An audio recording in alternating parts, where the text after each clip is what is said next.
दुखी पनि होइन नजान्ने के लाटो हो शेरबहादुर लाटै हो केही मतलबै छैन नि शेरबहादुरलाई कसैले लगेर थमाइदियो बस्यो त्यसपछि फेरि अर्कोले हुत्याइदिन्छ ल ठिक छ भन्यो चारचोटि प्रधानमन्त्री हुँदा शेरबहादुर असफल भएको कारण त्यही हो नि आर्जु आर्जु केपी शर्मा ओलीको नेता हुन् माधव कुमार नेपाल त्यो ट्रम्प भने चाहिँ कस्तो भने इस्यु न सिसुले उसले बोलिदिन्छ उसका कुराको कुनै भरोसै छैन जनता उठ्यो र जनताको तागत उठ्यो भने शेरबहादुर देउबा घानीले अफगानिस्तान छोडे जस्तै नेपाल छोड्नुपर्ने अवस्थामा पुग्ने अवस्था देख्नुहुन्छ कि देख्नुहुन्न एमसिसी त पास हुँदैन कसका मान्छे त यी अब विदेशी टट्टु विदेशबाट सञ्चालित टट्टु घानीको जस्तै अवस्था आयो भने नेताहरू यसै गरी देशमा बस्न सक्छन् यहाँ जनताले कब्जा गर्यो सत्ता कब्जा गर्यो भने यिनीहरूको सबको घर बाहिर छँदैछ सब भाग्छन् सब भाग्छ म एक दिन काशीमा हिँडिरहेको थिएँ गिरिजाप्रसाद कोइराला त धोती सोती लाएर यो त्रिपुण्ड लाएर तपाईँको चाहिँ नि गन्जीमाथि त्यो के अरे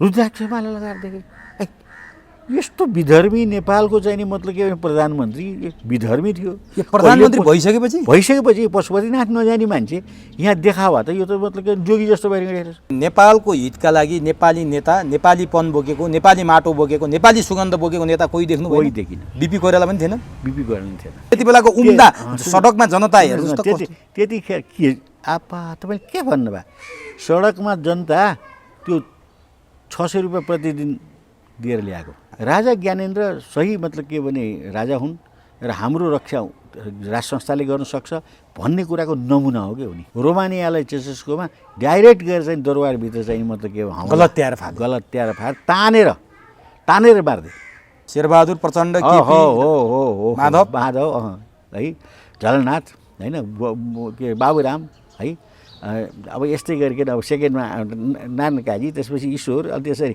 first layer second layer third layer धेरै पनि छैन फर्स्ट लेयरमा 10जना 12जना सेकेन्ड लेयरमा 8-10 जना 15 जना थर्ड लेयरमा 30-40 जना टोटल 100 जनालाई एक ठाउँमा कहीँ जम्मा हुने अवस्था सिर्जना गर्नुभयो भने यो त्यो तालिबानको बम मिसाइल भन्दा ठुलो हुन्छ अमेरिकाको हार भएको ठुलो हार अमेरिकाले हारेको भने हार भएको अब शान्ति हुन्छ अफगानिस्तानमा कि अझै द्वन्द्व मच्चिएर जान्छ कि के हुन्छ नेपाली जो अमेरिकाले नीति लियो अति राम्रो नीति लियो किनभने अहिले $1 बिलियन मतलब के उसको खर्च गर्यो होइन कति खर्च गरेछ भनेर आज पनि मैले एउटा पेपरमा पढाएको थिएँ नेपालको चाहिँ तपाईँको 10 वर्षको खर्च अफगानिस्तानको चाहिँ मतलब के उसमा खर्च गरेछ नयाँ शक्ति खोलेसम्म नयाँ शक्तिले मात्रै 25 करोड रुपियाँ तपाईँको 2 महिनाभित्र खर्च गरेछ त्यो त तपाईँको अगाडि छ मेरो अगाडि छ कसरी खर्च गरे कहाँ आयो त्यो सबैलाई थाहा एउटा बाबुरामले त त्यो गर्यो अरूको केही छ तपाईँसँग फेरि अब सुन्नुहोस् न हामीले अपदस्थ गर्नुपर्छ जसरी चाहिँ तालिबानले गरे काबुल अतिक्रमण गरे त्यहाँका पुरानो चाहिँ मतलब के भने राजनीतिक व्यवस्थालाई समाप्त गरे केपी शर्मा ओलीले वास्तवमा मैले धेरैचोटि भने कि माधव कुमार नेपाललाई माइनस गर्न मिल्दैन अफगानिस्तानमा तालिबानले सत्ता कब्जा गरेको छ तालिबानले सत्ता कब्जा मात्रै गरेन त्यहाँका राष्ट्रपति अशरफ घानी देश छोडेर भाग्नुपर्ने बाध्यता आइलागेको छ त्यो कुराले नेपालमा कस्तो असर पार्छ र नेपालमा 2062-63 को आन्दोलनपछि जब गणतन्त्र स्थापना भयो राजा ज्ञानेन्द्रले पनि त्यसै गरी देश छोड्छन् भनेर धेरैले आकलन गरेका थिए तर राजा ज्ञानेन्द्र देश छोडेनन् देशमा बसिरहे र देशका जनतासँग प्रत्यक्ष जोडिरहे यही त फरक हो राजा र जनतामा राजा र नेतामा भनेर मान्छेहरू भन्छन् के पूर्व राजा ज्ञानेन्द्रले देश नछोड्नु र घानीले देश छोड्नुमा राजा र नेताबीचको त्यो भिन्नतालाई हामीले व्याख्या गर्न सक्छौँ एउटा यो आजको मुख्य यक्ष प्रश्न छ सँगै संसद पुनर्स्थापनाका लागि डटेर लागेका संसद पुनर्स्थापना भएपछि देश स्वर्ग भइहाल्छ भनेर आन्दोलन गर्ने र सर्वोच्चमा सशरीर उपस्थित भएपछि परमादेशद्वारा प्रधानमन्त्री भएका शेरबहादुर देउबाले आज दुवै सदनको बैठक अन्त्य गरेका छन् राष्ट्रपतिलाई दुवै सदनको बैठक अन्त्य गर्न सिफारिस गरेका छन् आज रातको मध्यरातको 12 बजेदेखि संसद बैठक अन्त्य हुँदैछ यसको अन्तर्य के छ यो भित्र के लुकेको छ के साच्चीकै पार्टी फुटाउने अध्यादेश ल्याएर माधव नेपालहरूलाई पार्टी फुटाउन सजिलो बनाइदिने खेल खेलेका त होइनन् देउबाले माधव नेपाल निकट सांसदहरू यति बेला छलफलमा जुटेका छन् यो पनि आजको हाम्रो छलफलको विषय हुनेछ यसका निमित्त आज चुरो कुरोमा भ्रष्टाचार अभियानका अभियन्ता फादर अफ एन्टी करप्सन भनेर चिनिने भरत जङ्गम हुनुहुन्छ। सबभन्दा पहिले म भरत जङ्गमलाई चुरो कुरोमा स्वागत गर्छु। भरतजी, तपाईँलाई चुरो कुरोमा हार्दिक स्वागत। धन्यवाद, नमस्कार। अलिकति समयको ग्याप रह्यो, तपाईँ र मैले कुराकानी नगरेको लगभग महिना दिन जति हुन आँट्यो। चुरो कुरोमा हामी पहिलोपटक छलफल गर्दैछौँ। आजको मुख्य विषय मैले दुईवटा विषयमा जोड दिइरहेको छु। राम्रो, अहिले समयको समसामयिक पनि हो। आज 32 गते साउनको र हिजो 31 गते चाहिँ नि अफगानिस्तानमा ठुलो घटना घट्यो। त्यो घटना सानो होइन। राष्ट्रपति भाग्नु र तालिबान ल्याएर देश कब्जा गर्नु। देश कब्जा होइन, राष्ट्रपति भवनै कब्जा भयो है। देश त उनले आधा त गरिसकेका थिए। जब अमेरिका भाग्न थाल्यो अफगानिस्तानबाट र त्यो तालिबानले त्यो देश कब्जा गर्दै जाँदा चाहिँ भागेको हो र 7 दिन 8 दिन मात्रै भएको छ अमेरिकाले पुरा छोडेको अफगानिस्तान। त्यो छोडिसकेपछि काबुल कब्जा गर्यो। काबुलमा पनि राष्ट्रपति भवनै कब्जा गरिदियो। अब यो अति महत्त्वपूर्ण कुरा हो। यो समयमा आएर पनि यो तालिबान जसलाई उग्र चाहिँ मुस्लिम समूह भन्छ र त्यसले गर्दो रहेछ, प्रजातन्त्र भने ढुङ्ग रहेछ भन्ने कुराको नि त एउटा सन्देश त दियो नि। र अब अमेरिकाले, युरोपले के भन्छ भने प्रजातन्त्र चाहियो, प्रजातन्त्र चाहियो। तिमीहरूको के पनि होइन, यो धर्म राज्य भने के पनि होइन, धर्मनिरपेक्ष गर। तिम्रो चाहिँ मतलब के भने यो परम्परा, यो रीतिस्थितिले तिमीहरूलाई चाहिँ मतलब उँभो लगाउँदैन, तिमीहरूलाई चाहिँ उद्योग पनि गराउँदैन, विकास पनि गराउँदैन र तिमीहरू चाहिँ कन्जर्भेटिभ हो भनेर यहाँका चाहिँ मतलब हरेक देशका यो बाठा टाठालाई पैसा दिएर, लेखेर, लेखाउन लगाएर, प्रचार गर्न लगाएर गर्दा पनि नहुँदो रहेछ भन्ने कुराको प्रमाण चाहिँ नि हिजो देखियो। अमेरिका हारेको हो। अमेरिकाको हार भएको, ठुलो हार। अमेरिकाले हारेको भने हार भएको कारण उसले 46 वर्ष अगाडि यसै गरिकन भियतनामबाट ऊ फर्किएको थियो। आज फेरि एकचोटि तपाईँको चाहिँ नि उसबाट फर्किनु पऱ्यो, अफगानिस्तानबाट। र अफगानिस्तानबाट फर्किँदा उसले $1 बिलियन पनि गुमाएको छ र 2000 भन्दा बढी सैनिक पनि गुमाएको छ। हेर्नुहोस्, एउटा नागरिक गुमाउनु भनेको अमेरिकाको लागि साह्रै ठुलो कुरा हो। तर 2004 करिब 3000 नागरिक पनि उसले गुमाएर पनि उसले सफलता हासिल गर्न खोजेको थियो। सफलता नभएर ऊ असफल भएर फर्कियो। अब यो 2021 को अगस्टमा अमेरिकी सेना अथवा नेटो सेना भनौँ न अफगानिस्तानबाट फिर्ता गर्ने भन्ने त डोनाल्ड ट्रम्पले नै निर्णय गरेको कुरा रहेछ। अहिले बाइडेनले डोनाल्ड ट्रम्पको निर्णयलाई कार्यान्वयन गरे मात्रै हो। डोनाल्ड ट्रम्पले यही विषयमा बाइडेनको राजीनामा मागिसके, अर्थ राख्छ? होइन, अब त्यो ट्रम्प भने चाहिँ कस्तो भने इस्यु न सिस्युले उसले बोलिदिन्छ, उसका कुराको कुनै भरोसै छैन। अब यो बाइडेन भनेको अलि अनुभवी मान्छे हो, बुढो पनि हो र बाइडेनको चाहिँ मतलब के भने आफ्नो किसिमको राम्रो सिद्धान्त छ। अब यो ट्रम्प चाहिँ कस्तो छ भने बौला खालको छ के, जे सनकमा आए त्यही गर्छ। अब हेर्नुहोस् न, उसले चाहिँ मतलब के भने सबै चाहिँ नि दक्षिण एरियाको चाहिँ नि पुरा मेक्सिकोको चाहिँ नि सीमा बन्द गर्छु भनेर दियो त 1 किलोमिटर पनि बनाउन सकेन। त्यसले बनाए 1 किलोमिटर पनि बन्द गर्न सकेन, जबकि हजारौँ किलोमिटर उसले बन्द गर्नु पर्थ्यो। उसले आफ्नो पिरियडमा त धेरै प्रचार गरे हो नि है। कैयौँ चाहिँ मतलब के भने आप्रवासीहरूलाई उसले निकाल्न लगायो। तर हेर्नुहोस्, अब यो अहिलेको नयाँ राष्ट्रपति आएपछि धेरै कुरो सहुलियत राम्रो भएको छ। अब नि ठिक छ, ल अमेरिकाले महाहार बिहोर्नु पर्यो भनेर तपाईँले भन्नुभयो। नेटो सेना होइन, महाहार भन्दा असफल भन्नुहोस् न, हार जितको यहाँ प्रश्न होइन। यहाँ हार जित त अमेरिका त उडेको छैन नि। तर म के जान्न खोज्दैछु भने उसले जो प्रयास गरेको थियो $1 बिलियन लगाएर, होइन, के कारणले अमेरिका पछि हट्नुपर्ने बाध्यता भयो त? तालिबानले जसरी अहिले राष्ट्रपति भवन कब्जा गर्यो, अब तालिबानले आफ्नो शासन चलाउनेछ, आफ्नो राष्ट्रपति राख्नेछ। यसअघि पनि तालिबानले नगरे होइन, सन् 2000मा त तालिबानकै शासन थियो नि त्यहाँ। त्यतिखेरको तालिबान शासनमा चाहिँ अमेरिका हात थियो फेरि, त्यस्तो छ के।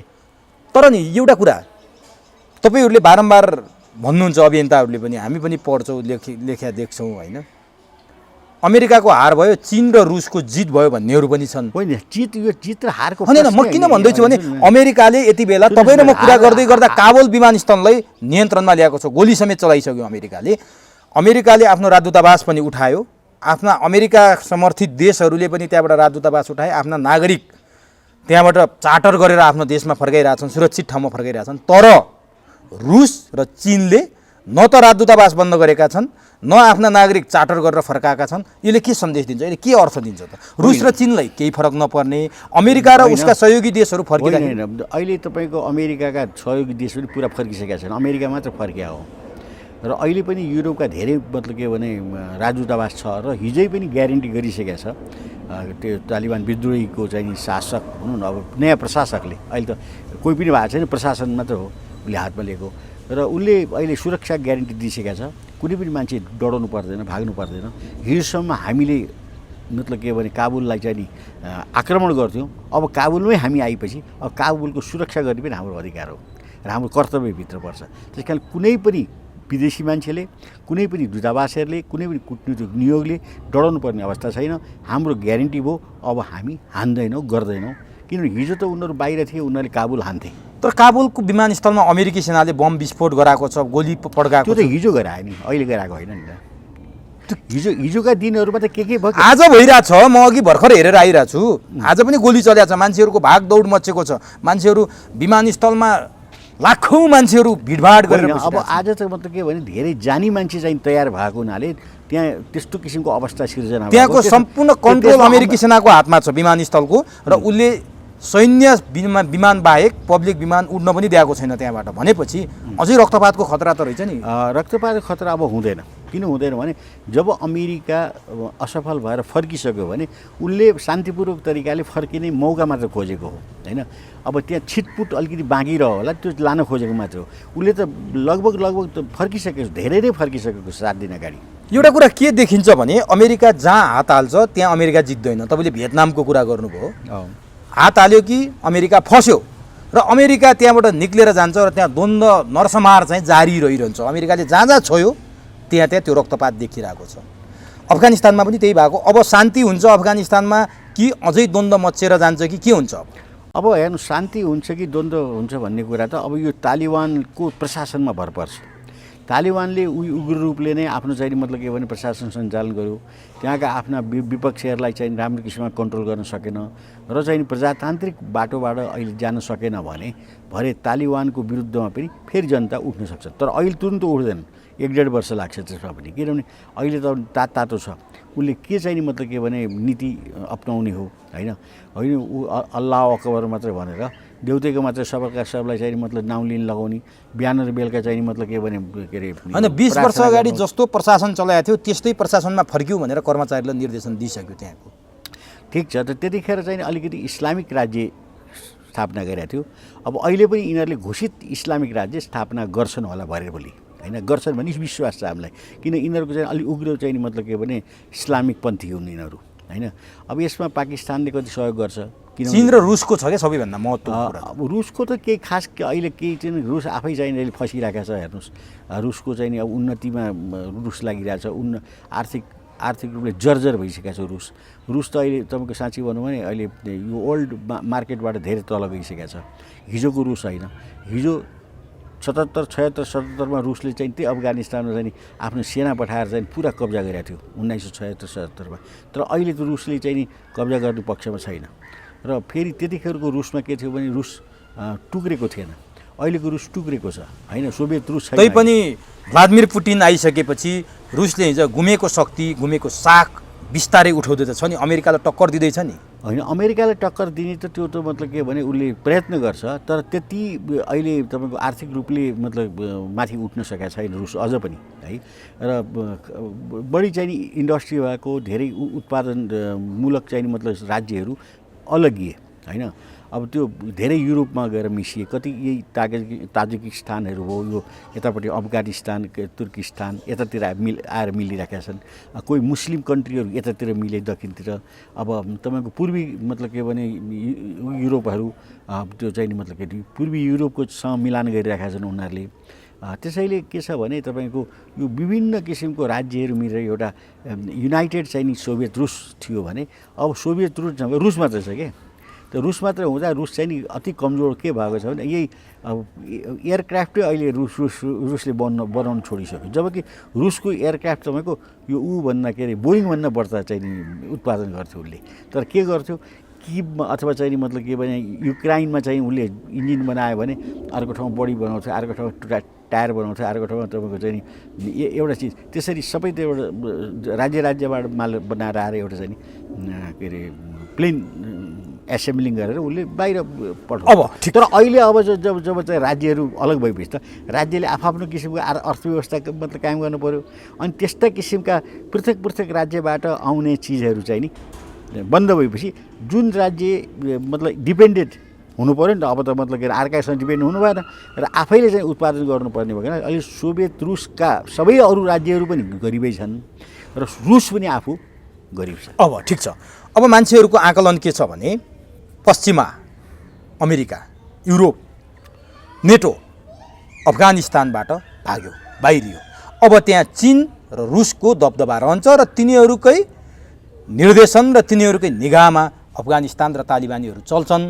अब पश्चिमाहरू त्यहाँबाट भागे, मध्य एसियाबाट पश्चिमाहरू भाग्नु, एसियाको पनि जितो, चीन र रुसको पनि जितो। अमेरिका जसरी नेपालमा आउन खोज्दैछ, जसरी जहाँ अमेरिकाले गएर साम्राज्य फैलाएको छ र अन्तिममा त्यो देशलाई दलदलमा फसाएर गएको छ, त्यो अब अमेरिकाका दिन गए, रुस र चीनका दिन आए भन्नेहरूले के भन्नुहुन्छ? रुस र चीनका दिनहरू आउने भन्ने कुरा त हेर्नु, चीनको अर्थव्यवस्था अलि अति बलियो छ, अति नै बलियो भएर अहिले यो विश्व चाहिँ नि अर्थव्यवस्थामा उसले आफ्नो अस्तित्व कायम गरिसकेका छ र राजनीतिक रूपमा चीन अहिले पनि मतलब के भने कसैलाई हस्तक्षेप गर्ने पक्षमा ऊ छैन र अब किनभने उसले आफूले कम्युनिस्ट पनि छोडिसकेका छ, कम्युनिजमलाई पनि छोडिसकेका छ।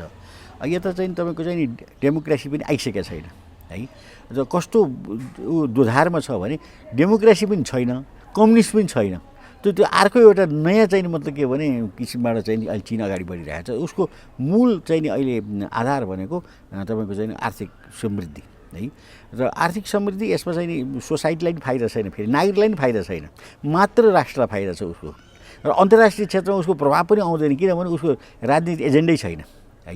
अब एउटा भनौँ न प्रजा डेमोक्रेसीमा उसले कसलाई गएर बोल्नै सक्दैन, ऊ आफैका डेमोक्रेसी छैन, के बोल्ने डेमोक्रेसीको कुरा होइन। त्यसैले अब चीनको चाहिँ अवस्था त्यस्तो छ, त्यसैले चीनले चाहिँ नि मात्र आर्थिक रूपमा मात्र हेर्न सक्छ कसैलाई। दोस्रो आयो चाहिँ तपाईँको चाहिँ सोभियत रुस त्यो त भनिसक्नु भनिसक्यो कि त्यो आर्थिक रूपमा जर्जर भइसकेको छ। त्यसो भए तालिबान अब कसको जसरी त्यहाँ त निर्देशन अनुसार चल्छ नि, तपाईँले अघि भन्नुभयो 76-77 सन् 76-77 1976-77मा रुसी सेना त्यहाँ थियो, त्यसपछि अमेरिकाले आफै मुजाहिद्दिन भन्ने एउटा विद्रोही संस्थाले त्यहाँ आफै खडा गर्यो। मुजाहिद्दिनले त्यहाँका राजा कहिले कसले ल्याएको छ, कहिले कसले ल्याएको छ, अन्तिममा जार शाहलाई त्यहाँबाट निकालेर त्यसपछि भएको द्वन्द्व यो हो। मान्छेले भन्छन् नि अफगानिस्तानमा राजा थिए, राजा हटिसकेपछि त्यो अवस्था आयो भन्छन्, त्यो गलत रहेछ के वास्तवमा। अफगानिस्तानमा राजा हुँदा पनि अस्थिरता भयो, एउटा राजा ल्याएको छ, त्यसलाई फालेको छ एउटा देशले, फेरि रुसको राजा फालेर अमेरिकाले राजा ल्याइदिएको छ, युकेले राजा ल्याइदिएको छ, अर्कोले ल्याइदिएको छ, अन्तिममा जार शाह पनि त्यसै गरी कुको शिकार भए र जार शाहले जसले कुको शिकार गर्यो तिनले पनि फेरि अन्तिममा मार्ने र मर्ने बाहेक अर्को भएन रहेछ भने के अफगानिस्तानको यो हालत राज संस्था गएर भएको, राज संस्थामा पनि मैले त्यहाँ शान्ति देखिनँ के होइन। राज संस्था भएको भए के हुन्थ्यो भने राज संस्थाले राम्रो काम गर्ने मौका पाएको भए, कसैको विदेशी हस्तक्षेप नभइदिएको भए, आफ्नै किसिमबाट उसले सञ्चालन गर्न सकेको भए सायद राम्रो हुन्थ्यो भन्ने चाहिँ नि आङ्कलन मात्र हो हामीले होइन। अब जो बिग्रिने कुरा बिग्रिसक्यो, भत्किने कुरा भत्किसक्यो होइन। अब यता तपाईँको चाहिँ नि के अरे युरोपले पनि अब पूर्ण रूपले अब साथ दिने अवस्था छैन कि नेटो भागिसक्यो, अमेरिका पनि भागिसक्यो। अब तपाईँको चाहिँ मतलब बाँकी रहेको तपाईँले चीन र तिनीहरू साक्षी मात्रै हुन्, तिनीहरूले पनि हात हालेको छैन है। त त्यसैले अब हामीलाई के हेर्नु छ भने यो मतलब के भने नयाँ आएको जो शासक छन् ती चाहिँ नि कट्टर मुसलमान र कट्टर इस्लामिक हुन्। त इस्लामिकले आफ्नो इस्लामिकको धर्म चाहिँ अति राम्रो छ के धर्म राम्रो छ भने सत्य बोल्नुपर्छ, असत्य गर्नु हुँदैन, भ्रष्टाचार गर्नु हुँदैन भन्ने यिनीहरूको कुरानमै लेखेको छ एकदम। हाम्रो जस्तो हिन्दू धर्ममा पाप गर्नु हुँदैन, धर्म गर्नुपर्छ भनेको छ नि, त्यस्तै छ त्यसमा पनि। र यिनीहरूले यदि चाहिँ नि कुरान अनुसार नै राज्य व्यवस्था सञ्चालन गरे वा कुरानलाई मिल्दोजुल्दो ऐन व्यवस्था गरे, कानुन व्यवस्था गरे भने यिनको राज्य राम्रो राज्य हुन्छ। तर राम्रो राज्य त होला, फेरि त्यहाँ अहिलेसम्म बिग्रिएकै अमेरिकाको आँखा लागेर, रुसको आँखा लागेर, युरोपको आँखा लागेर अफगानिस्तान ध्वस्त भारी छ। सुन्नुहोस् न, अब आर्थिक रूपमा ऊ समृद्ध छ भने, आर्थिक रूपमा समृद्ध छ भने उसले नाका बन्द गर्न सक्छ कि, जसै चिनले गर्यो नि, तपाईँलाई थाहा छ नि। ऊ 1949मा चिनले चाहिँ जब चाहिँ नि त्यहाँको डेमोक्रेटिक सरकारलाई हटायो, त्यतिखेर त्यहाँ डेमोक्रेसी थियो। जिनमा जतिखेर माओसुतुङ आए, बुझ्नु न, त त्यो डेमोक्रेटिक चाहिँ मतलब के भने लाई हटाएर त्यो जुन चाहिँ नि बेजिङमा बसेर राज्य गर्ने राजै भन्नुहोस् अथवा त्यो च्याङ्का सेकलाई लगेर चाहिँ एउटा छेउमा लगेर फालिदियो, फर्मोसा टापुमा लगेर फाल्यो होइन। त उनले आफूले के गरे अनि बन्द गरिदियो, त्यसै बन्द गरिदियो, कोहीसँग सम्बन्ध राखेन। युएनको चाहिँ नि चिनको नाउँमा युएनको सदस्य त्यो फर्मोसाको चाहिँ मतलब सरकार बन्यो। कति सक्छ अफगानिस्तानले त्यस्तो गर्न? हो, त्यो गर्नुपर्छ नि। अब आर्थिक स्थिति जर्जर छ, आजसम्म युद्धमा होमिएको अफगानिस्तान। मान्छेलाई कस्तो हुन्छ भने जब आर्थिक अवस्था मतलब कमजोर हुन्छ नि, त्यतिखेर एउटा नेसनलिटी भन्ने कुरा हुन्छ, त्यो राष्ट्रियता पलाउन सक्छ। तालिबानले पलाउन सक्छ? एउटा विद्यार्थीको मुभमेन्टको नाममा सुरु भएको तालिबान, अरू केही पनि होइन। विद्यार्थीहरूलाई विद्रोह गर्न सिकाउँदाखेरि जन्मेको तालिबान आज राष्ट्रपति भवन कब्जा गरेर, आज अफगानिस्तानै कब्जा गरेर अशरफ घानीलाई देश छोड्न बाध्य बनाउने तालिबान।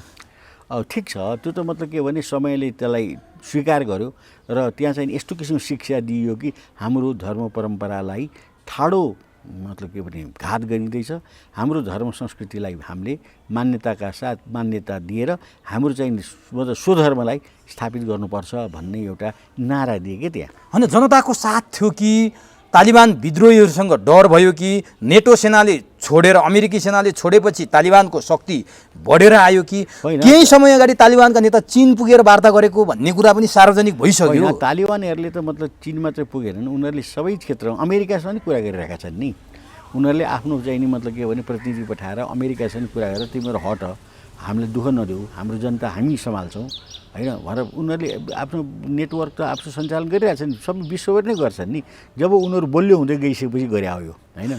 अमेरिकाले पनि उनीहरू बलियो देखेर अब लड्न सकिँदैन भनेर, अथवा अर्को पुस्ताले अब ज्यान गुमाउनु पर्दैन भनेर जो बाइडेनले भनेकै थिए। तर यसपालि जो अमेरिकाले नीति लियो अति राम्रो नीति लियो, किनभने अहिले $1 बिलियन मतलब के उसको खर्च गर्यो होइन। कति खर्च गरेछ भनेर आज पनि मैले एउटा पेपरमा पढाएको थिएँ। नेपालको चाहिँ तपाईँको 10 वर्षको खर्च अफगानिस्तानको चाहिँ मतलब के उसमा खर्च गरेछ, लडाइँमा हेर्नुहोस् त। त्यसमा 2000 मान्छे चाहिँ अमेरिकन सेना नै, अब नागरिकै पनि मरे होइन। तर के पायो त अमेरिकाले के पायो? आज अफगानिस्तान ध्वस्त छ। नेटोका मान्छे पनि करिब 1500-2000 मरेछन्, त्यति नभएर त्यहीको स्थानीय मान्छे पनि मरेछन् होइन। र अब सैन्य दुवै सैन्य अब अफगानिस्तानको मतलब कि सरकारको सैन्य र तालिबानका सैन्य, दुवै सैन्य चाहिँ पनि मरेका छन्।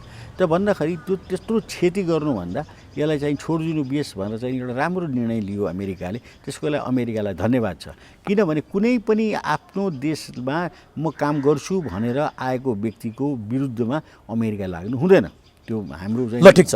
अब तालिबानको हातमा सत्ता आयो, तालिबानले यसअघि पनि नचलाएको होइन। जसरी शेरबहादुर 4 पटक प्रधानमन्त्री भएर 5औं पटक हुँदा पनि आशाहीन शेरबहादुर देखिरहेछन्, त्यसै गरी तालिबान पनि एकचोटि गरेर अलकायदाको विषयमा अलकायदालाई संरक्षण दिएपछि ओसामा बिन लादेनलाई संरक्षण दिएको आधारमा अमेरिकाले त्यहाँ रक्तपात गर्यो, ओसामा बिन लादेनलाई मारिदियो।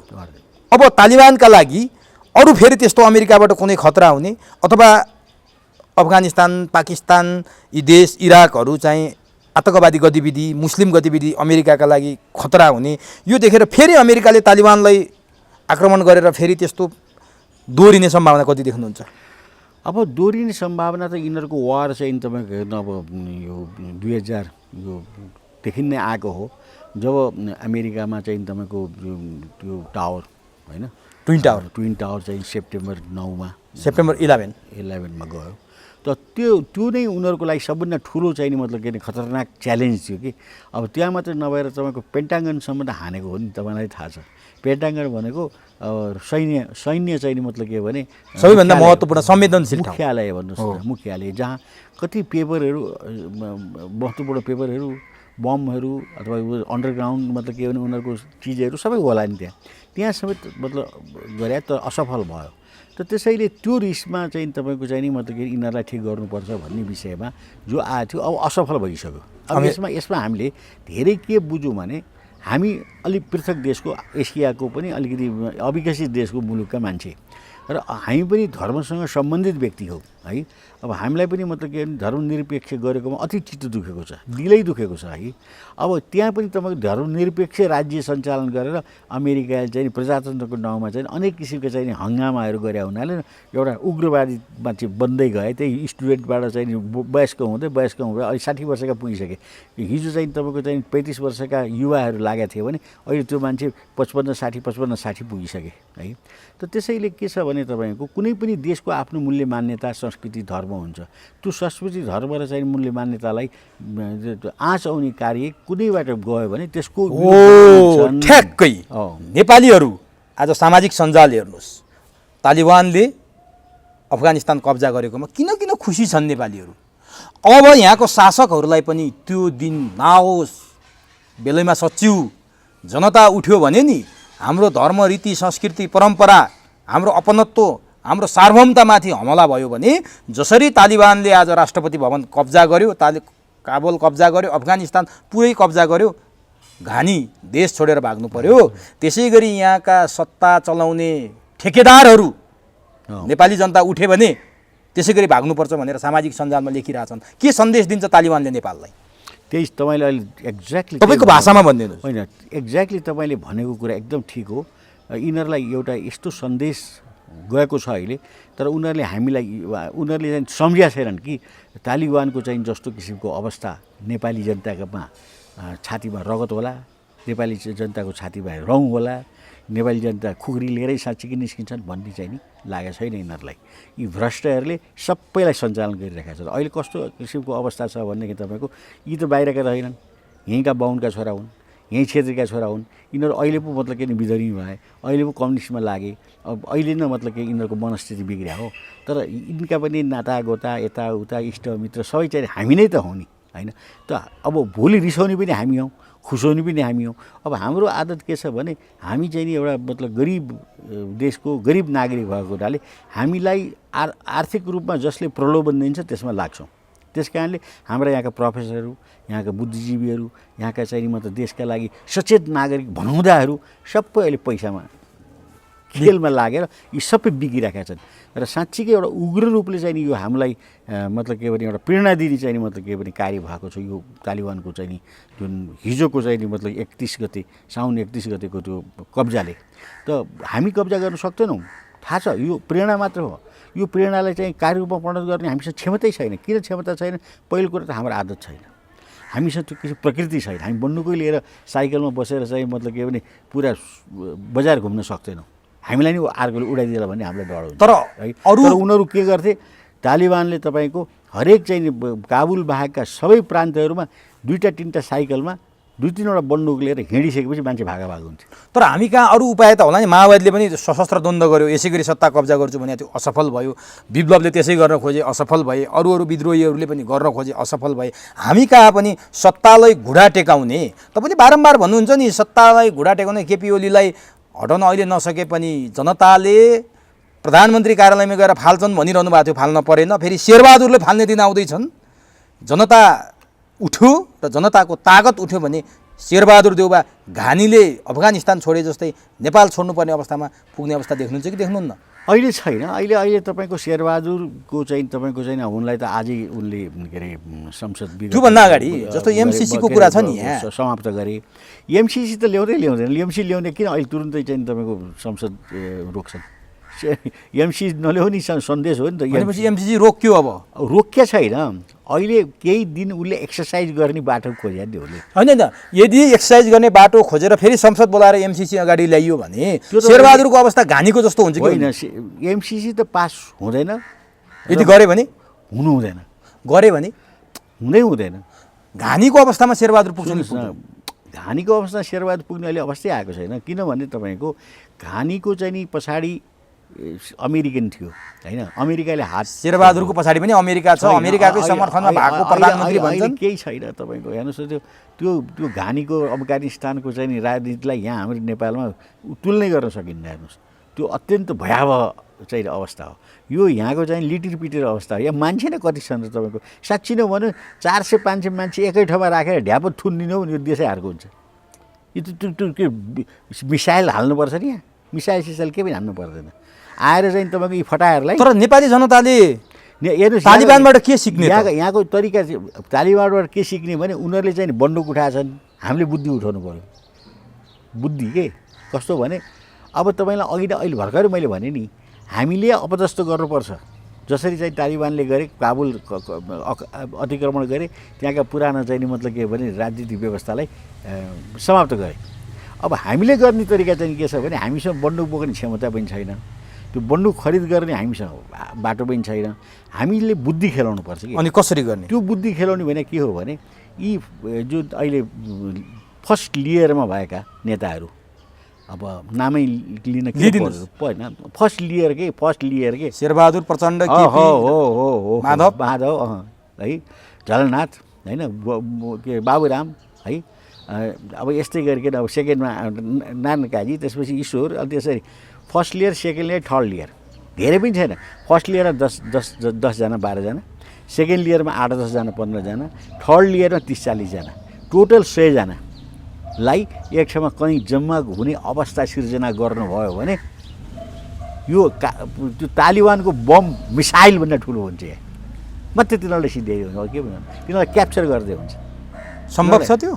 किन छ? कसले गर्ने? अरे समयले गर्छ। समय होइन, मैले अलि बताइदिएँ नि तपाईँको मतलब के भने माध्यमद्वारा अब धेरैले हेर्छन् नि कुरा, थाहा छ नि त। मैले के मिसाइल बोकेर चाहिँ नि हान्नुपर्छ छातीमा भनेको छैन नि, बुद्धिले काम गर्नु पर्यो। त्यो बुद्धिले काम हामी जस्तो नेपालीको के छ र तपाईँको भन्नुहोस् न। हामीसँग ल ठिक छ, नेपाली जनताले तालिबानबाट सिक्नुपर्ने कुरा यो छ। त्यसपछि देशको संस्कृति, धर्म, रीति, परम्परा, थिति सबै जोगाउनु पर्छ। यिनीहरू बाधक हुन्? यी सबै जोगिने कुराका तपाईँले अहिले जुन लेयरको कुरा गर्नुभयो नि, यी सबै बाधक हुन्। एउटा मान्छे पनि छैन यसको समर्थनमा। ल हेर्नुहोस्, कसका मान्छे त यिनी? यी अब विदेशी टट्टु, विदेशबाट सञ्चालित टट्टु। यो कति सजिलो छ है तपाईँहरू विश्लेषकहरूलाई विश्लेषण गर्दाखेरि। आफूलाई मन नपर्ने, आफ्नो विचारसँग मन नमिल्ने, आफूभन्दा फरक भयो, देशको माथिल्लो पदमा पुग्यो भने विदेशी टट्टु भनिदियो, विदेशी एजेन्ट। अब सजिलो सबैभन्दा। सुन्नुहोस् न, विदेशी टट्टु भनेर यसै भने होइन, विदेशी चाहिँ नि मतलब बिकाउका मतलब सामग्री यसै भने होइन, तथ्य प्रमाण हुनु पर्यो। किन तथ्य प्रमाण छैन? हिजो चाहिँ तपाईँको चाहिँ नि मतलब के भने बाबुराम कसरी नेपालको राजनीतिमा प्रवेश गरे, तपाईँसँग हिस्ट्री छ। एउटा साधारण चाहिँ मतलब के भने गोर्खामा जन्मेका केटा होइन, एसएलसी पास गरे, काठमाडौँ आए, काठमाडौँ आएर चाहिँ मतलब के भने पढ्न गए, इन्डिया पढ्न गए होइन, आर्टिटेक्चर गरे उनले राजनीतिमा गरे पनि समाजसेवामा गरे पनि होइन। आर्किटेक्चर भने एउटा घर बनाउने अथवा पुल बनाउने डिजाइन गर्ने मान्छे मात्रै हुन्थे नि होइन। तिनी चाहिँ मतलब के भने जेएनयुबाट चाहिँ मतलब के भने दीक्षित भएर आइसकेपछि उनी त्यहाँबाट राजनीतिक दीक्षित पनि भएर आए इन्डियाबाट। अनि उनले चाहिँ मतलब यहाँ अनेक किसिमका गरे। त्यसपछिका क्रियाकलाप तपाईँलाई थाहा छ, जनशक्ति नयाँ शक्ति खोलेसम्म नयाँ शक्तिले मात्रै 25 करोड रुपियाँ तपाईँको 2 महिनाभित्र खर्च गरेको छ। त्यो त तपाईँको अगाडि छ, मेरो अगाडि छ। कसरी खर्च गरे, कहाँबाट आयो, त्यो सबैलाई थाहा। एउटा बाबुरामले त त्यो गर्यो, अरूको केही छ तपाईँसँग फेरि? अब सुन्नुहोस् न, अब यही केपी शर्मा ओली के थियो होइन, यिनी चाहिँ मतलब के भनेदेखि थुनामा थिए, भद्रगोल जेलमा। यिनी निस्किसकेपछि मतलब के भनेदेखि एउटा दोस्रो तेस्रो लेयरमा थिए यिनी पनि एमालेको होइन। त पहिलो लेयरमा बसेका मतलब के भने माधव कुमार नेपाल र के अरे मदन भण्डारीहरूको विरोधमा यिनी बसे, जहिले पनि विरोधमा बसे। उनले भनेका कुरा नमान्ने, उनले भनेका कुरालाई काउन्टर दिने। अब त्यसमा सिपिहरू पनि छन् होइन। अब बहुदलीय जन्यवाद भन्ने जुन चाहिँ नि मदन भण्डारीले निकाल्नुभयो, त्यसको विरुद्धमा ठुलो समूह चाहिँ तयार भयो। त त्यस्तो किसिमको चाहिँ मतलब के नचाहिने कुरा सिद्धान्त लिएको हुनाले तिनलाई सफा पनि गरिदिए, आफ्नो बाटोबाट हटाइदिए। के भयो त्यो? अब त्यसपछि तपाईँको यो कहाँबाट फेरि हटाइयो भने भारतको चाहिँ मतलब के भने इसारामा हटाइयो। त्यतिखेर भारत हस्तक्षेप गरिसकेको थियो। त्यतिखेरको राजनीति नै भारतीय राजनीति थियो, किनभने त्यतिखेर राजालाई विक बनाउनु थियो। राजालाई विक बनाएर चाहिँ तपाईँको चाहिँ सर्वदलीय मतलब के भने सत्ता पनि बनिसकेको थियो सर्वदलीय सत्ता भन्नाले कृष्णप्रसाद भट्टराईको सत्तालाई सर्वदलीय सत्ता अन्तरिम भन्छ। सरकार? अन्तरिम सरकार।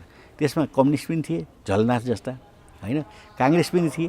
तपाईँको चाहिँ मतलब के भने के अरे अब धेरैवटा छन् काङ्ग्रेसमा भएका, र तिनीहरू यो सर्वदलीय सत्ता, सर्वदलीय व्यक्तिहरू बसेर तपाईँको चाहिँ मतलब के भने सत्ता चलाउँदा मतलब यहाँ चाहिँ मतलब के भने अब इन्डियाले चाहिँ खेल खेल्ने मौका पायो, राम्रो गरी खेल खेल्ने मौका। त्यो इन्डियाले कतिखेर खेल खेल्यो भने राजीव गान्धीको श्रीमती इन्दिरा गान्धी, इन्दिरा गान्धी, सोनिया गान्धीको चाहिँ नि मतलब के भने पशुपति प्रवेशको बारेमा मैले पहिले पनि बोलेको छु। त्यसको एउटा इख थियो उसलाई कि म नेपालको भारतको फर्स्ट लेडी, म विश्वको कुनै पनि ठाउँमा जान सक्छु, भारतको मन्दिरहरूमा म भित्र बस्न सक्छु, तर पशुपतिमा पसाइएन। यस कारणले कि राजालाई समाप्त गर्नुपर्छ, त्यो चाहिँ नि आयो। र यो चाहिँ राजालाई समाप्त गर्नुपर्छ भने उनको मात्र पाला यो जवाहरलाल नेहरूको पालादेखि नै हो। उनीहरूको त्यो ऊ नै थियो, त्यो एजेन्डा नै थियो नेपालमा राजालाई समाप्त गरेर राजा विक बनाउने र त्यहाँका रिसोर्सेसहरू सबै हामी भारतले कब्जा गर्नुपर्छ।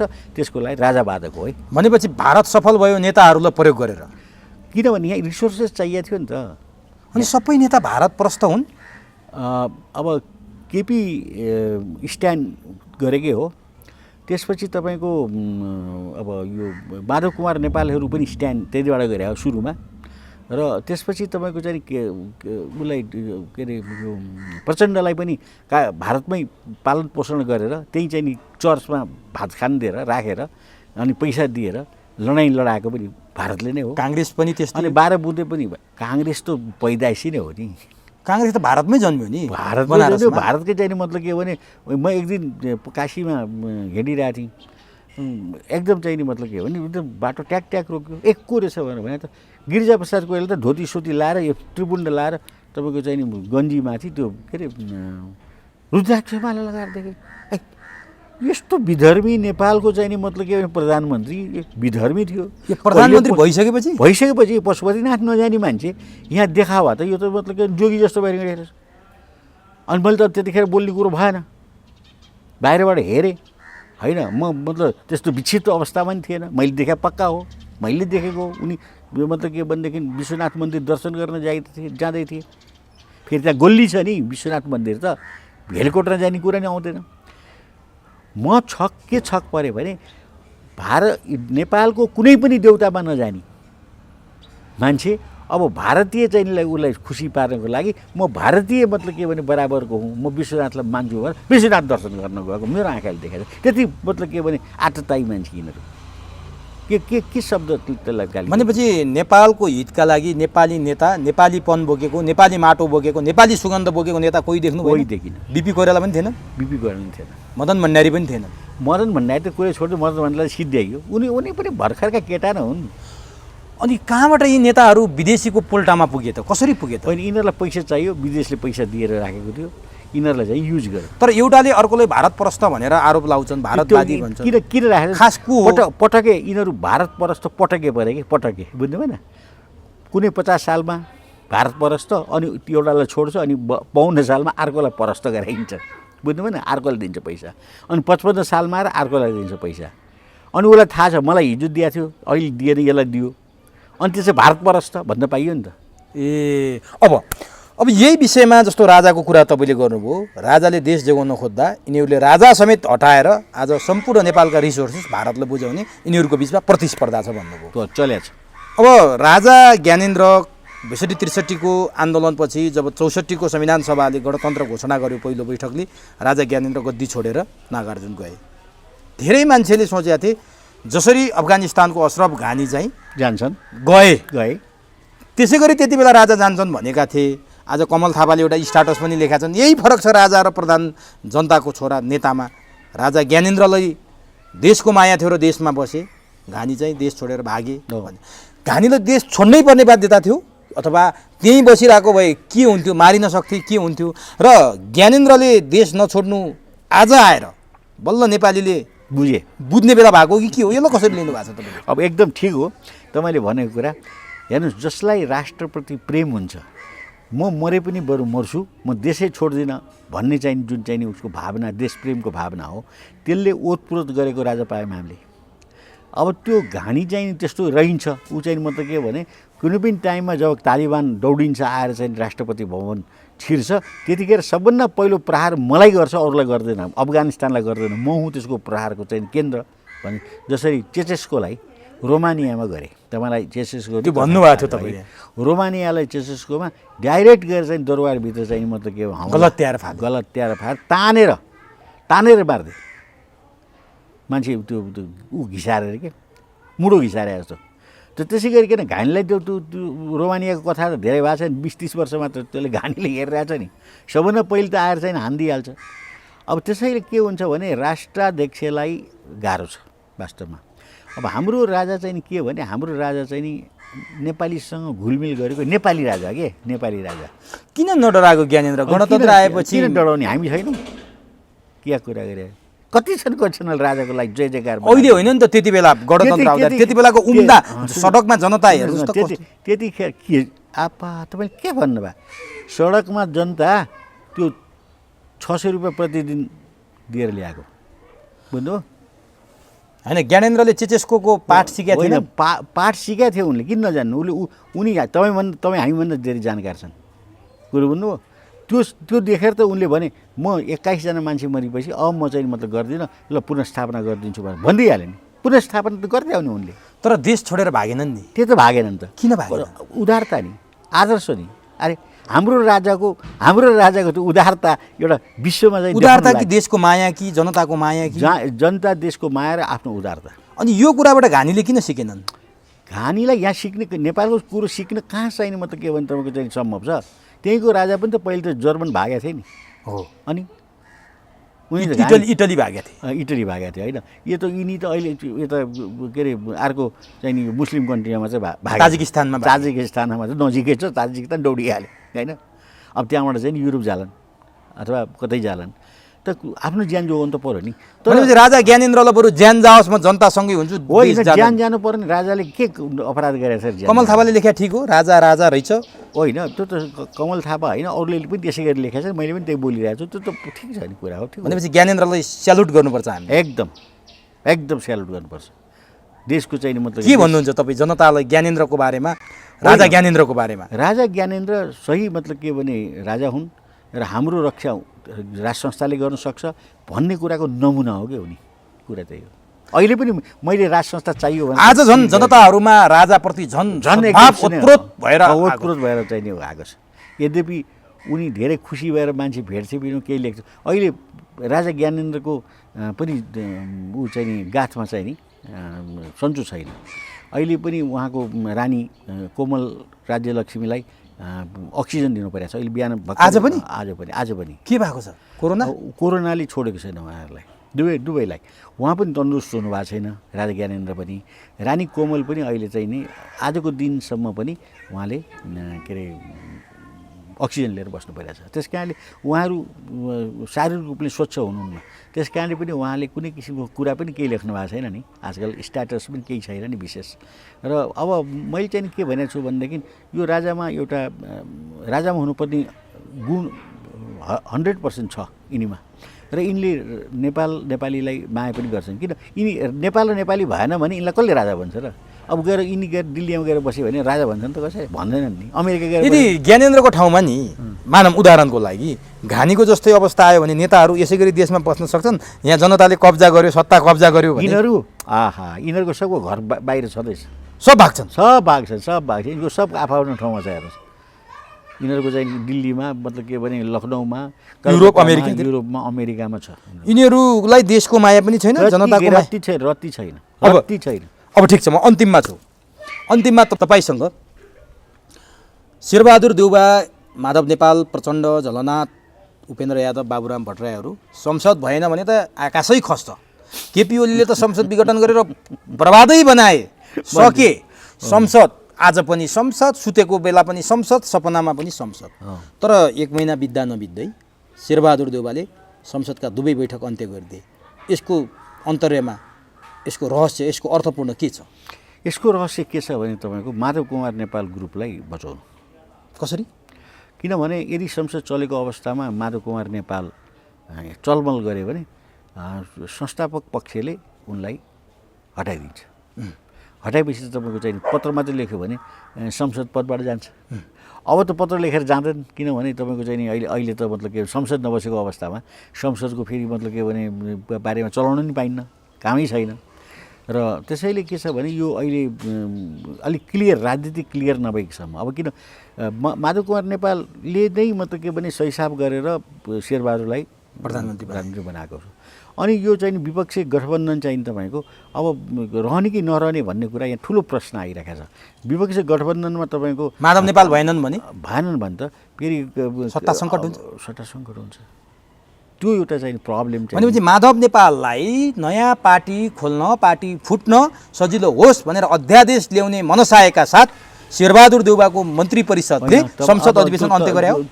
तपाईँले जो भन्नु हो कि होइन? लगभग भनिहालेँ नि, सङ्कट टार्नको लागि यो संसद विघटन गरिएको। जबकि अहिले तपाईँको संसदमा तपाईँको यो संसद नबस्दाखेरि धेरै चाहिँ नि मतलब के भने अध्यादेशहरू विधेयकहरू हुन्छ क्या, होइन विधेयक छन् नि त संसदमा, अध्यादेशहरू समाप्त हुन्छ के कुरो बुझ्नु होइन। अध्यादेशको चाहिँ नि मतलब के भने यो पिरियड हुन्छ, टाइम हुन्छ 60 दिनको है। त्यो 60 दिन भने संसद पहिलो दिन बसेको 60 दिन भन्दाखेरि अब संसद बसेको त यो महिना दिन हुन लाग्यो। अब 30 दिनमा त सबै अध्यादेश समाप्त हुन्छ भन्नुहोस्। लागि अध्यादेश समाप्त गर्नु भनेको केपी शर्मा ओलीको सम्पूर्ण कार्य समाप्त गर्नु हो। किनभने उसले अध्यादेशद्वारा धेरै कुरो चाहिँ ल्याएको छ नि त्यहाँ। तपाईँलाई थाहा छ नि कति तपाईँको चाहिँ थुप्रो छ कति अध्यादेशद्वारा यही के अरे नागरिकता छ, गिट्टी बालुवा छ, नागरिकता त सस्पेन्ड भएको छ भन्नुहोस् न, गिट्टी बालुवा पनि अहिले सस्पेन्ड भएको छ। अनि तपाईँको यो जुन संवैधानिक परिषदको नियम आएको त्यो पनि ल्याएको छ, त्यो पनि समाप्त हुन्छ। अब त्यसपछि तपाईँको धेरै छ के मतलब अब अख्तियार दुरुपयोग अनुसन्धान आएको चाहिँ मतलब कि प्रमुखहरू अध्यादेशद्वारा नियुक्ति गरिरहेको छ उसले, त्यो पनि समाप्त हुन्छ। यो के छ भने जुन दिन चाहिँ तपाईँको चाहिँ 3 गते बस्यो, 3 गतेदेखि 60 दिन भन्दाखेरि अब लगभग 30 दिन त हुन लागिसक्यो। भनेपछि यो गम्भीर षड्यन्त्र छ, यो भित्र गम्भीर षड्यन्त्र नभन्नुहोस् न, राजनीति छ। षड्यन्त्र त त्यसले गर्यो जसले यो अध्यादेशहरू ल्यायो। भनेपछि शेरबहादुरले संसद बैठक अन्त्य गरेर राम्रो गरे। अब उनको आफ्नो पासा पल्टाउनुको लागि राम्रै गरे। माधव नेपाललाई पार्टी खोल्नको लागि सजिलो बनाइदिनलाई भनेर आज संसदमा त्यो पनि भयो। यदि त्यो गरेपछि माधव कुमार नेपाललाई चाहिँ तपाईँको गर्न पनि भयो। यतापट्टि उसले गरेका सम्पूर्ण चाहिँ मतलब के भनेदेखि राजनीतिक नियुक्तिहरू समाप्त हुने भए र अर्को चाहिँ अध्यादेश। भनेपछि यो केपी ओलीलाई गम्भीर धक्का हो, एकदम ठुलो धक्का हो। अब हेर्नुहोस्, अब अहिले 2टा राज्य त गयो प्रदेश, अब अरू पनि क्रमशः 2टा मुखमा छ, 1 नम्बर र 3 नम्बर होइन र 1 नम्बर र 3 नम्बर पनि मुखमा छ भनेपछि त त्यो त ठुलो मतलब धक्का हो नि।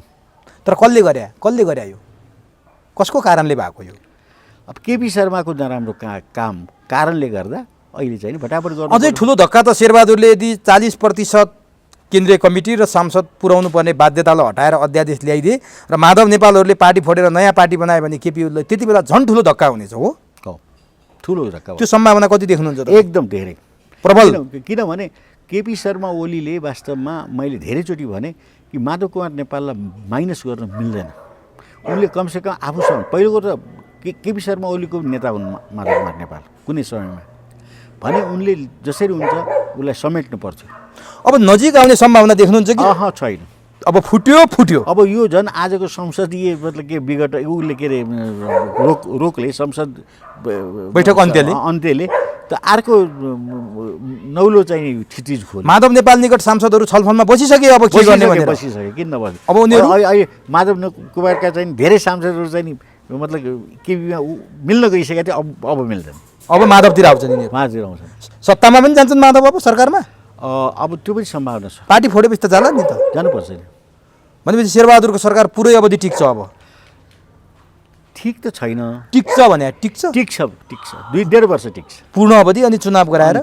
तर के नगर्ला भनेर ल्याइएको, बडो बयान गरेर ल्याइएको शेरबहादुरको सरकार 1 महिना बित्दा पनि मन्त्रीमण्डल पुनर्गठन गर्न सक्दैन। किन सकेको छैन? किनभने अहिले मन्त्रीको लिस्टमा चाहिँ उसँग 50 जनाको छ। बाँकी उसँग 19जना शिव छैन दिन सक्ने उसले 19जना। अब संविधान मतलब के भने संशोधन गरेर मन्त्रीमण्डल बढाउनु सक्दैन। ऊ बेला पो 56जनासम्मको जम्बू चाहिँ मन्त्री परिषद इतिहास कायम गरेको थियो। अब 25 बन्न सक्दैन, आफू समेत 25 फेरि है। भनेपछि अब 19जना खाली छ। 19जनामा जतिसुकै 2 चोटि 3 चोटि मतलब गने पनि 19 पुग्दैन के, 19 राख्नै सक्दैन उसले है। ल तिमीहरू मिलेर आओ, 3जना मान्छेमा 1जना दिने मन्जुर भएर आओ, 3मा 1 भने पनि 3मा 1 गर्न खै नसक्ने अवस्था पुग्यो। त्यति मान्छेको अहिले व्रत हो। किन मन्त्रीमा किन क्रेज भएको छ यो त म आफै बुझ्दिनँ। किन मन्त्री हुने? पैसा खान? किन मन्त्री हुने? नाम चलाउन? मन्त्रीको के इज्जत छ? न मन्त्रीको कुनै मन्त्रीज्यू भनेर कसैले भन्छ ए फटा भनिदिन्छ। हेर्नुहोस् गाउँमा गयो भने त्यो त फटा होस्, त्यो त भ्रष्टाचारी होस्। अहिले मतलब के भने केपी शर्मा ओलीको मन्त्री अहिले चाहिँ माधव कुमारमा मिलिस भनेर त्यो किसानलाई भन्छन् मान्छे। त्यही उसलाई चाहिँ के अरे लाल के अरे त्यो एउटा थियो नि वनमन्त्री प्रेमाले हेर्नुहोस् त। हिजोसम्म चाहिँ त्यही केपीको मतलब के मन्त्री बन्ने, भोलिपल्ट केपीलाई छोडेर चाहिँ मतलब के भने अर्को कुरा गर्ने। तर माधव नेपाल सरकारमा आउने कि नआउने भन्ने विषयले अन्यल भएर मन्त्रीमण्डल पुनर्गठन हुन नसकेको भनेर काङ्ग्रेसका प्रवक्ताले भने यो सत्य हो? काङ्ग्रेसको कारण होइन? काङ्ग्रेसको कारण होइन, यो मतलब के भने गठबन्धनको कारण। किन काङ्ग्रेस त तपाईँको काङ्ग्रेसभित्र नै मन्त्री तपाईँको चाहिँ नि पुगेको छैन। अब 6जना मन्त्री चाहिन्छ भन्छ रामप्रसादजी रामचन्द्रजी होइन। त्यो कृष्ण सिटवाल 4जना चाहिन्छ भन्छ, 10जना त त्यहीँ भइसक्यो। शेरबहादुरका आफ्ना होला, शेरबहादुरको आफ्नो फेरि मतलब भित्रियाबाट आउने छ नि, शशाङ्कका होलान्, शशाङ्कका मान्छे आएको छन्। फेरि शेरबहादुरबाट पनि अब 2जना त आए, जस्तो उमेश श्रेष्ठ र तपाईँको चाहिँ ज्ञानेन्द्र कार्की है। त्यो बालकृष्ण खाँड पनि शेरबहादुरको भित्रबाट आयो त्यो चाहिँ 3जना बालकृष्ण खाँड पनि छन्। बालकृष्ण खाँड त अझ पोलिटिकल नै आएन भन्नुहोस् न। शेरबहादुरको चाहिँ पोलिटिकल आयो। यहाँ 2टा छ शेरबहादुर खानी आफ्नो घरभित्र, एउटा घरको भित्रबाट आउने, एउटा घरको बाहिरबाट आउने। भित्र भने आर्जुबाट? अनि के त आर्जुले पनि हो मन्त्री छान्ने? किन अब सबभन्दा बढी त उनले त गर्छन् नि त्यहाँ रवैया त्यहाँ। भनेपछि यो स्थितिले श्रीमान प्रधानमन्त्री श्रीमतीले देश चलाउन खोज्दाखेरि शेरबहादुरको सरकारले शेरबहादुर गर्छ के? 4 वर्ष 4 चोटि प्रधानमन्त्री हुँदा शेरबहादुर असफल भयो कारण त्यही हो नि। आर्जु नदेखिने, अनसिन डिफ्याक्टो प्राइम मिनिस्टर भन्छ नि, नदेखिने प्राइम मिनिस्टर। भनेपछि शेरबहादुरले, अब म अन्तिममा तपाईँलाई सोध्न खोजेको कुरा, 4 पटक प्रधानमन्त्री हुँदा बेहोरेको अब्जस 5औँ पटकमा पनि त्यही बोकेर निस्किन्छन् बालुवाटारबाट। त्यही तिनको त्यहाँ छँदैछ, नियति नै बिग्रिएछ कि उनको। भाग्य छ, प्रधानमन्त्री हुने भाग्य छ, तर सफल हुने भाग्य छैन शेरबहादुरको।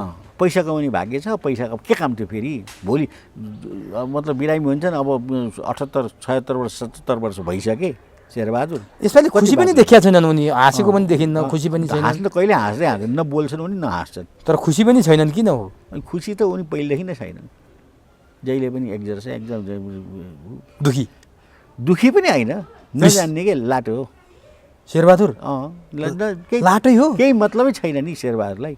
कसैले लगेर थमाइदियो, बस्यो, त्यसपछि फेरि अर्कोले हुत्याइदिन्छ, ल ठिक छ भन्यो। त्यसो भए अब जनता आकाङ्क्षा पनि छैन। अब यस्तो शेरबहादुर प्रधानमन्त्री, तपाईँले भने अनुसार लाटो प्रधानमन्त्रीबाट, लाटो सभापतिबाट काङ्ग्रेसको देशको आम जनताको भविष्य के देख्नुहुन्छ? आम जनताको भविष्य यही, अब 5 वर्षभित्र 15 खर्ब रुपियाँ ऋण आएको छ, बुझ्नुभयो? आम्दानीले प्रशासन चलाउन पुग्दैन। अनि त्यो आम्दानीको चाहिँ मतलब पैसाले नि यिनीहरूले मोज मजा गर्ने र मोटर झिकाउने। हेर्नुहोस् त्यहाँ हरेक मान्छेले नयाँ मोटर चढ्नै पर्ने। हिजो चाहिँ साइकल चढ्न नसक्ने हैसियतका मान्छेले मोटर चढ्नु पर्ने, त्यो पनि करोडको। उहाँको चाहिँ तपाईँको 1 नम्बर उसको चाहिँ नि के अरे प्रदेशको चाहिँ हेर्नुहोस् सांसद 4 करोडको चाहिँ मतलब के भने मुख्यमन्त्रीले त्यो गाडी चढाएको छ। यो एउटा मुख्यमन्त्री 4वटा गाडी लिइराखेको छ, के काम भन्नुहोस् त? हिजोको त त्यो शेरधन राई भने त्यहीँको चाहिँ मतलब के राई होइन भने उसको बाउले त उसले पनि मतलब के भने हैसिया लिएर चाहिँ नि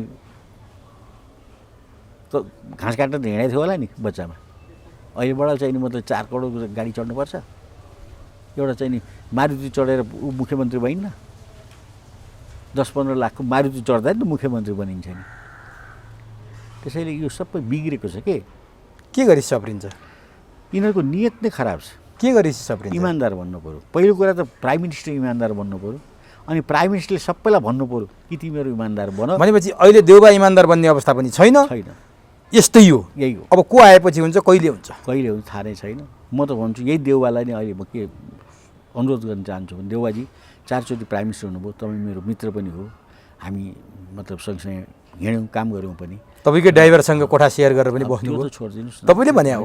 मैले भने हो, भएको कुरा हो, त्यो छँदैछ नि। त्यो त मतलब कि उनी के अरे लन्डनमा चाहिँ नि के अरे सोफामा सुतेर पनि जागिर खाएका हुन् नि। त्यो मलाई थाहा छ नि, सोफामा सुते यार, के कुरा गरे। मणि राणाको सहायक भएर। मणि राणाको सहायक भएर सुत्या कोठा पनि तपाईँ बताइदिन्छु, त्यो तपाईँको नटराज रेस्टुरेन्टमा सुते होइन।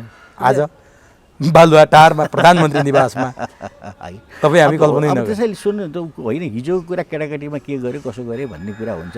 अब अहिले त्यही कुरो खोज्नु पनि हुँदैन। सुध्रिउन् भन्ने तपाईँको सुध्रिउनु अनुरोध। भन्ने मेरो भनाइ के छ भने इमान्दार बनुन् है। इमान्दार बनेर अहिले पनि देशलाई जनतालाई सेवा गर्ने मौका छ। शेरबहादुरजी, मेरो तर्फको हात जोडी तपाईँलाई बिन्ती छ कि तपाईँ इमान्दार बन्नुहोस्। हस् भरतजी, हस्, नमस्कार। अत्यन्त महत्त्वपूर्ण बनाइराखिदिनु भयो, आम दर्शकलाई सुसूचित पारिदिनु भयो, यसको लागि तपाईँलाई हार्दिक धन्यवाद।